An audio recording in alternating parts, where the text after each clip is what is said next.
This is VOA Africa.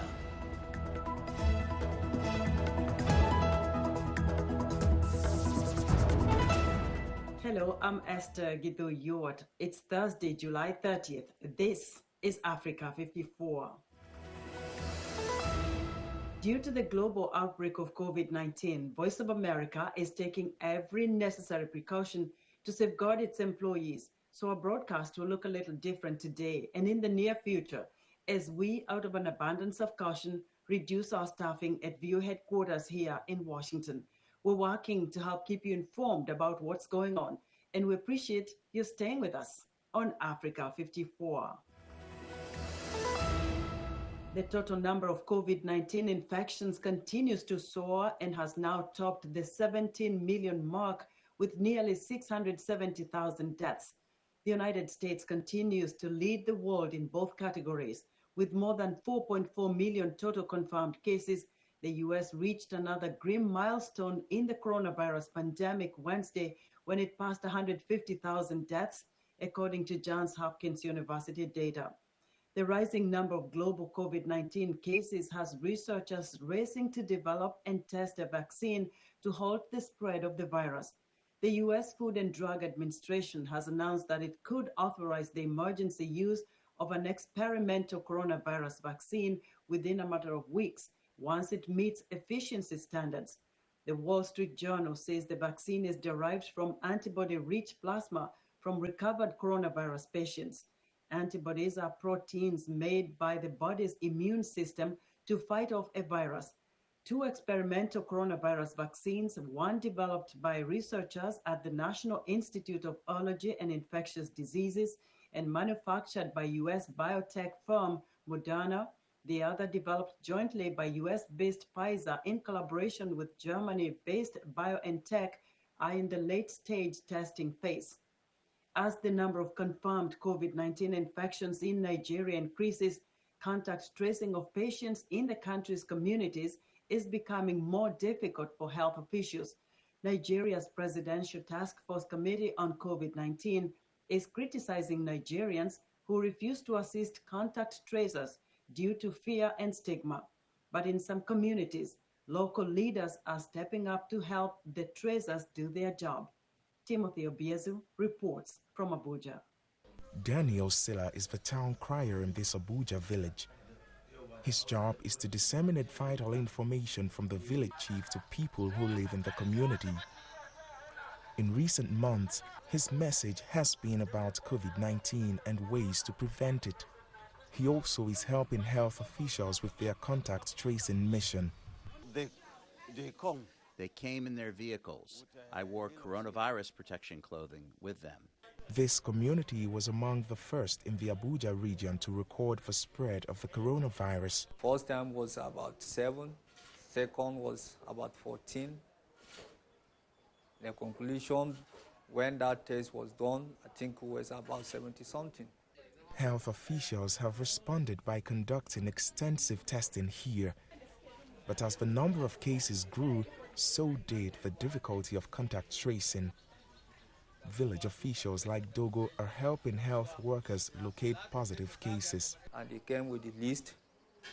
We give them a quick response by working together with them to fish out those who was affected. I was part of the committee because the list was with me. We have to go around and be checking who and who is affected. Nigeria has so far recorded some 41,000 cases of COVID-19, but the fear and stigma attached to the disease have limited the number of people who show up for testing or report symptoms. Last month, the Coronavirus Task Force Committee criticized the unwillingness of Nigerians to participate in contact tracing. Until Nigerians respond, they said the pandemic cannot be brought under control. Timothy Obiezu for VOA News, Abuja. 2 coronavirus vaccines are in the final phase of testing this week. There are now 5 shots in the pipeline. Scientists expect to know by the end of the year if any of them are safe and effective. VOA Steve Baragona has the latest. Tests got underway this week at 120 sites worldwide on a vaccine developed by drug firms BioNTech, Pfizer, and China's Fosun Pharma. Another 89 sites in the United States are hosting tests on Moderna's vaccine. They're the last set of clinical trials before approval. Frank Ader leads the study at a Moderna site in New York. And once we get past this trial, we can move into the general public and actually mass producing and having this given to the population. Before that happens, though, these trials will gauge how well the vaccines work and how safe they are. Though new techniques helped get these shots ready in record time, officials say all the normal safety checks are in place. The tests that just started are a key part of that, says Vanderbilt University infectious disease doctor William Schaffner. These are new technology vaccines against a new virus in humans. We need to be very careful about that and look at vaccine safety very carefully. That information comes out of the large, we call them phase 3 trials. Those are the ones that are currently underway. Yeah, go ahead. Those phase 3 trials involve tens of thousands of patients to look for less common side effects. Scientists hope for results by the end of the year. Another vaccine in phase 3 comes from Oxford University and drug firm AstraZeneca.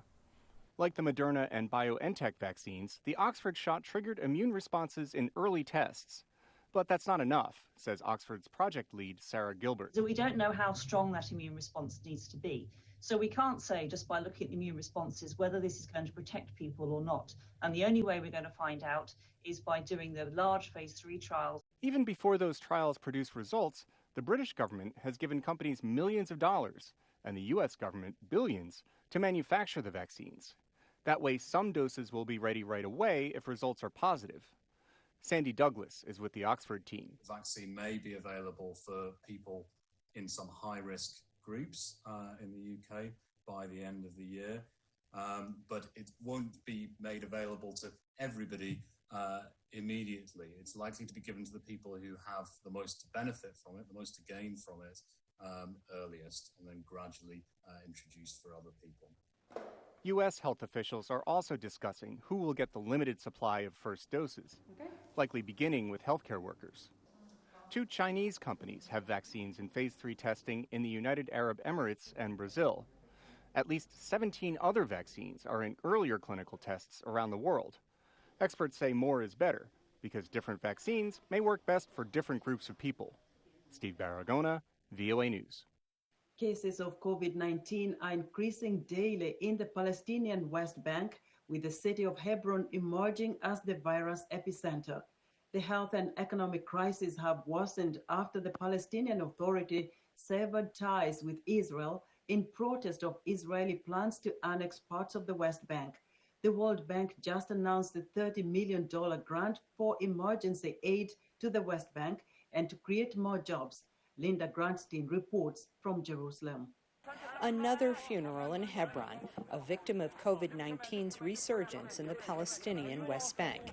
Hebron has reported more than half of the infections. Hebron is a big city with tribal systems, and there are weddings. This is the summer, and it's the season for weddings and celebrations of all kinds, and people get together without knowing that they are carrying the virus or not. As Palestinians suffer another wave of economic closures, the population has begun to express frustration and resentment with the Palestinian Authority leadership. The government is scaring people from going out because of the coronavirus, and the merchants have no customers. The markets are empty. There is no work. What plan does the government have to help people and merchants go on? If we don't die from the corona, should we die starving in this country? Many Palestinians thought their government was performing well at the beginning of the pandemic when infection numbers were low.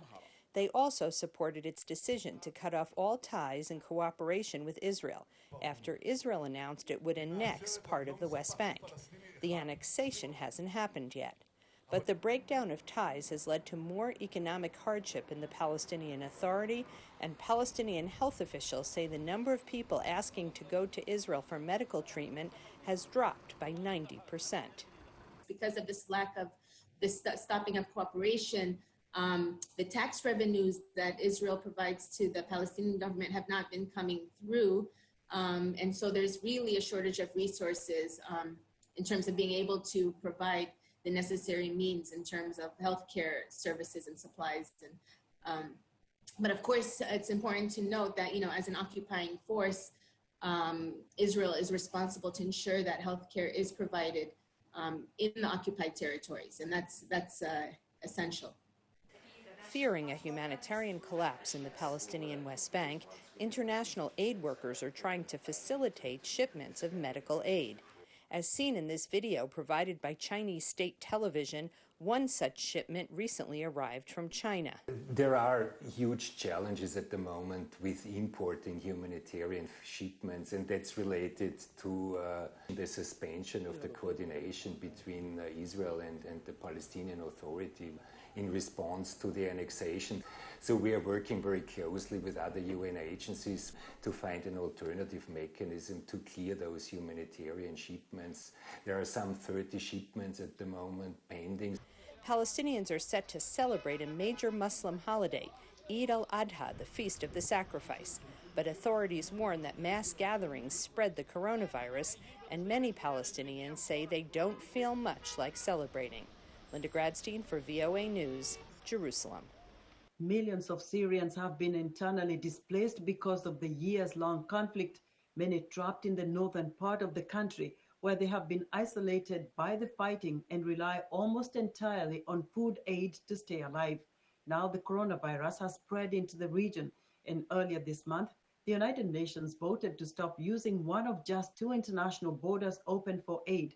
Activists say food and medical supplies for civilians are now being used as a weapon of war.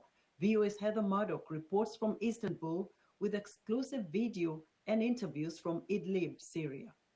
This scene may look 100 years old, but it is an ordinary July day in northern Syria near the Turkish border. Millions of people are trapped here, waiting out a war that may leave them permanently displaced. It was hard to flee our home. We saw death in front of our eyes. The last time we fled, I was surprised we didn't die. Most people in this region rely almost entirely on food from aid trucks. But families say they fear this life-saving help may be reduced. In mid-July, the United Nations passed a resolution saying aid trucks can use only one of the 2 international borders previously available to them. Aid organizations predict the move will greatly reduce the amount of available food and medicine that people rely on to survive. The bombs here may have stopped, but we are entering a new time. We, as activists, call it cold bombings. The warring parties are now fighting each other using food for civilians. Only days before the UN resolution, northern Syria suffered another blow. The coronavirus finally reached this isolated region that has only 1 machine for testing and 95 ventilators for more than 4 million people. Doctors warn if there is a widespread breakout, containing it will be nearly impossible. If you tell people to stay home inside tents, how will they feed themselves? If you say they must wash their hands, where do they get the water? People need soap. People need disinfectant. Many of these families came here in the past 8 months, fleeing fighting. It is the largest single exodus of Syria's nearly decade-long war. Before the pandemic arrived, the region did not have nearly the capacity to keep people healthy. If the infection becomes widespread, experts say pre-existing conditions and malnutrition could cause the COVID-19 death rate to be drastically higher here than almost anywhere else. Heather Murdoch, VOA News. The U.S. military is accusing Russia of sending weapons and mercenaries to Libya in an attempt to gain a foothold in the North African country. U.S. Africa Command's latest accusation against Russia came on July 24th as Libya's rival camps faced off in a battle over the strategic central coastal city of Sirte. The Pentagon released photos that it claims show Russia providing supplies and equipment to the Wagner Group, a Russian private military company. Vadim Allen has the story narrated by Anna Rice. According to the Pentagon, a Russian military cargo aircraft carrying fighter aircraft, military vehicles, and air defense systems recently arrived in Libya. AFRICOM says the equipment is intended for the Wagner Group, a Russian paramilitary organization accused of aiding his offensive against Libya's UN-recognized government. The group released several recent satellite images of what they say is the deployed weaponry.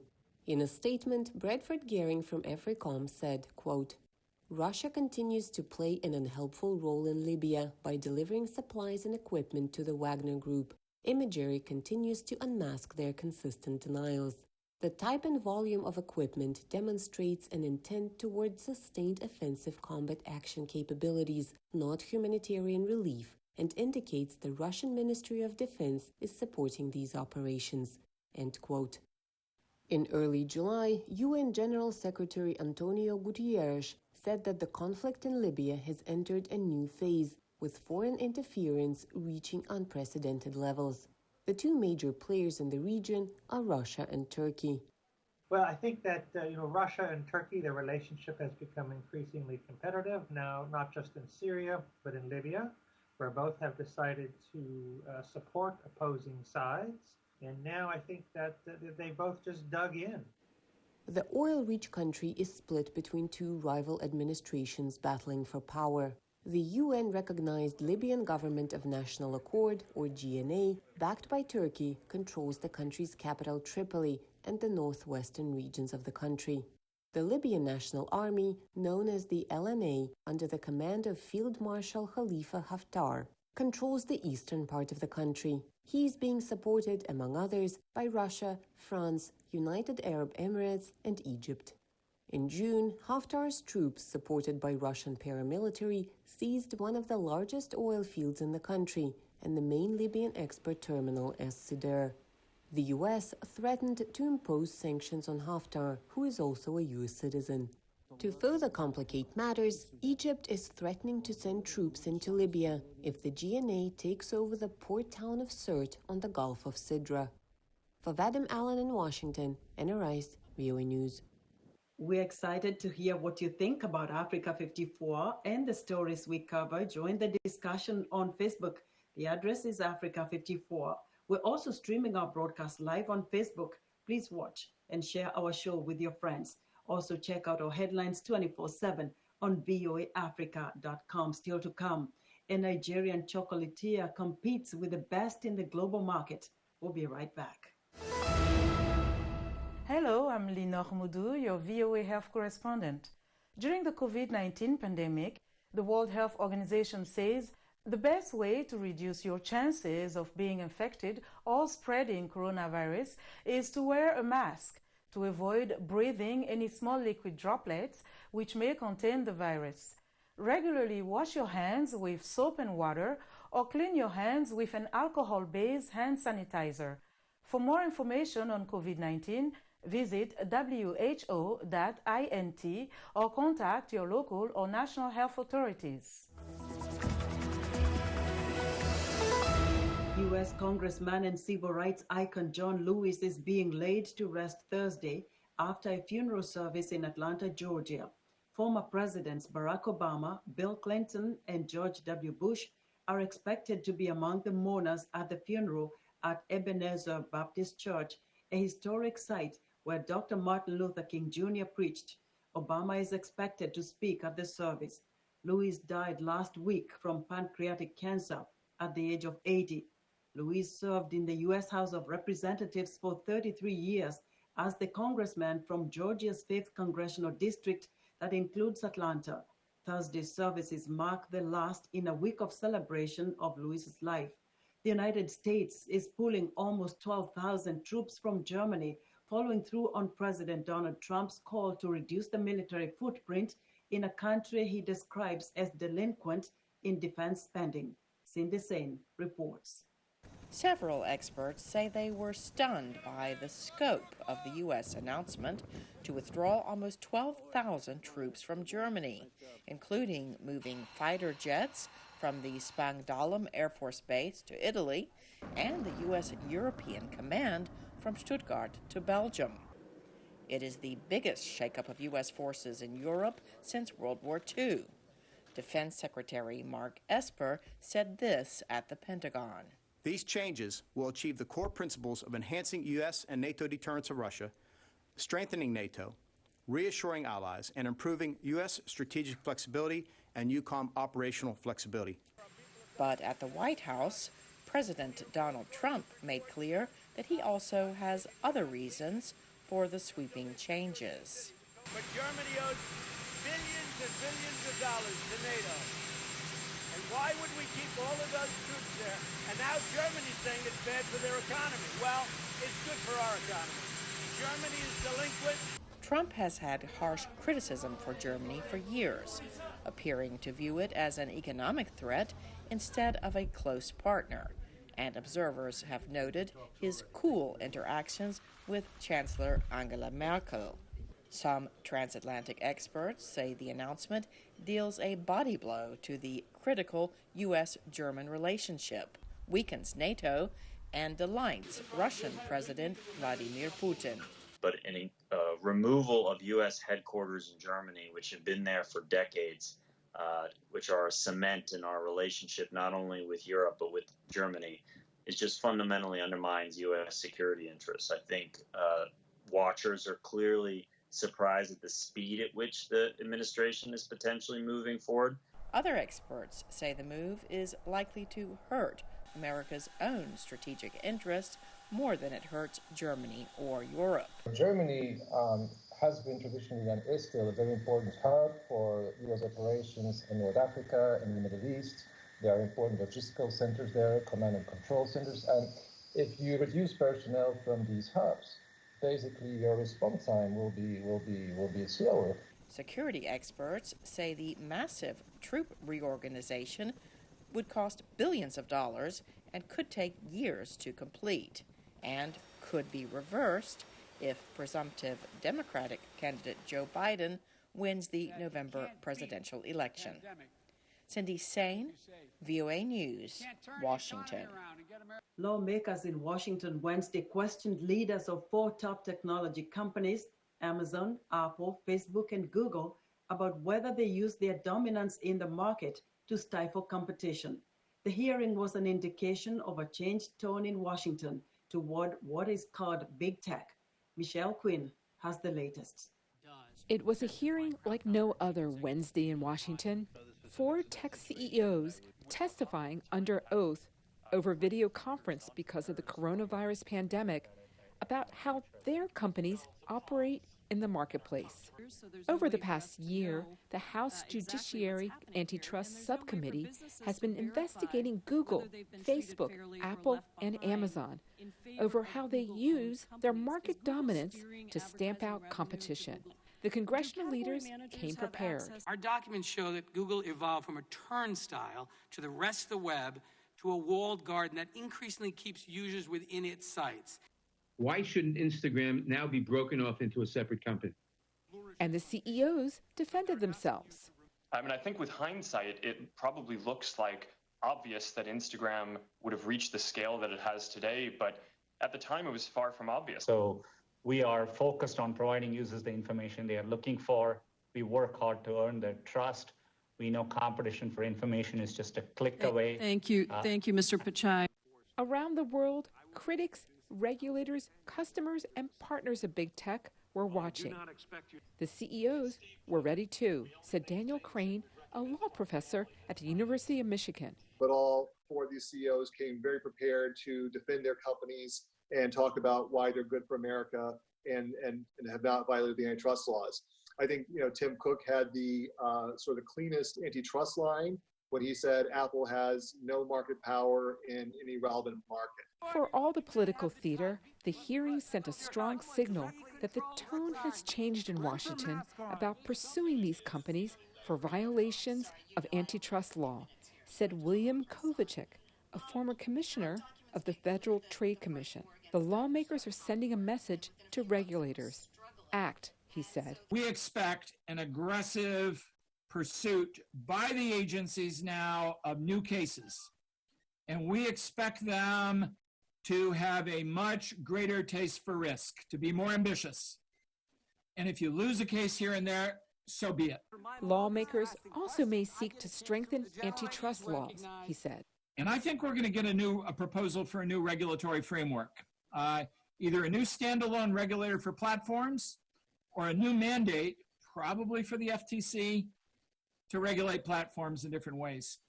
Now the CEOs will wait to see what Washington's more critical view may mean for the way they do business. Michelle Quinn, VOA News.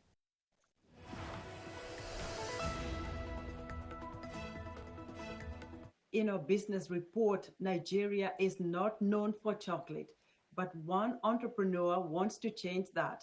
In the West African nation's commercial capital, Lagos, Femi Oyedipe's locally produced chocolate is now competing on the shelves with foreign imports that dominate the market. Angela Okumadu reports. Nigeria is one of the world's biggest cocoa growers, but you wouldn't know that from looking at its shelves. They are loaded with the likes of Lindt and Twix, imported from overseas because Nigeria exports almost all of its cocoa beans. But among the foreign bars, there's also Luscious, made by Femi Oyedipe, who saw an opportunity in the gap between the country's cocoa exports and its lack of domestic brands. The agenda is to promote as best as we can locally produced chocolate products to meet our local needs that can compete globally on the shelves alongside international brands. With a made crop of between 50 and 60,000 tons, Nigeria is the world's fifth biggest cocoa grower, but the imported bars are usually cheaper than domestic products. Oyedipe, who set up her business using personal savings, donations from friends and family, and some government support, says she can't compete on price, and instead focuses on quality with chocolate that has no additives or preservatives.